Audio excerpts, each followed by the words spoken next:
आज की इस क्लास में हम कक्षा 10वीं विषय विज्ञान का यहाँ पे एक प्रश्न कंप्लीट करेंगे। तो आपका प्रश्न है जैविक घटक क्या है, क्या होते हैं, उदाहरण दीजिए। तो हमारा प्रश्न क्या है, एक बार फिर से पढ़ लेते हैं कि अजैविक घटक क्या होते हैं, उदाहरण दीजिए। तो चलिए परिभाषा को हम अच्छे से समझ लेते हैं। तो इस तरह से आपको हेडिंग डाल लेनी है, अजैविक घटक।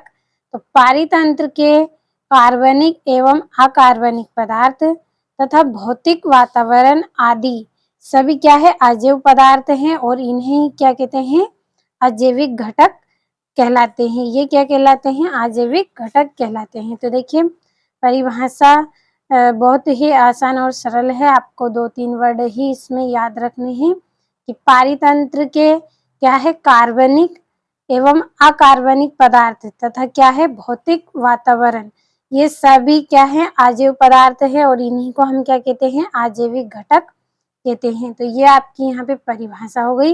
उदाहरण के द्वारा हम और इसको अच्छे से समझ लेते हैं कि हमारे कार्बनिक पदार्थ क्या है, घटक, और अकार्बनिक पदार्थ क्या है और भौतिक वातावरण क्या है। तो ये सब उदाहरण के द्वारा हम समझेंगे। तो परिभाषा आपको रटनी नहीं है, सिर्फ 3 वर्ड ही आपको याद रखने हैं कि पारितंत्र के क्या है, कार्बनिक एवं अकार्बनिक पदार्थ तथा भौतिक वातावरण, ये सभी क्या है, अजैव पदार्थ हैं और इन्हीं को हम अजैविक घटक कहते हैं। तो चलिए उदाहरण भी इसके हम पढ़ लेते हैं। तो देखिए उदाहरण है आपका यहाँ पे कार्बनिक पदार्थ का। तो कार्बनिक पदार्थ कौन कौन से होते हैं, कार्बोहाइड्रेट, वसा, प्रोटीन आदि, ये सब क्या है, कार्बनिक पदार्थ हैं। तो कार्बनिक पदार्थ कौन कौन से है, एक बार फिर से पढ़ लेते हैं। कार्बोहाइड्रेट, वसा, प्रोटीन आदि, ये सब क्या है, कार्बनिक पदार्थ हैं। और अकार्बनिक पदार्थ कौन कौन से होते हैं, हाइड्रोजन, ऑक्सीजन, नाइट्रोजन आदि, ये सभी जो गैसें होती हैं ये क्या है, हमारी अकार्बनिक पदार्थ होते हैं। तो हाइड्रोजन, ऑक्सीजन, नाइट्रोजन आदि।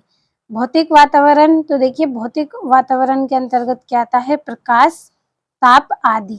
भौतिक वातावरण क्या है हमारा, प्रकाश है, ताप है और आदि यहाँ पे। तो अच्छे से यहाँ से भी आप स्क्रीनशॉट लीजिए और अच्छे से आप नोट कर लीजिए इन सबको और अच्छे से कंप्लीट कर लें।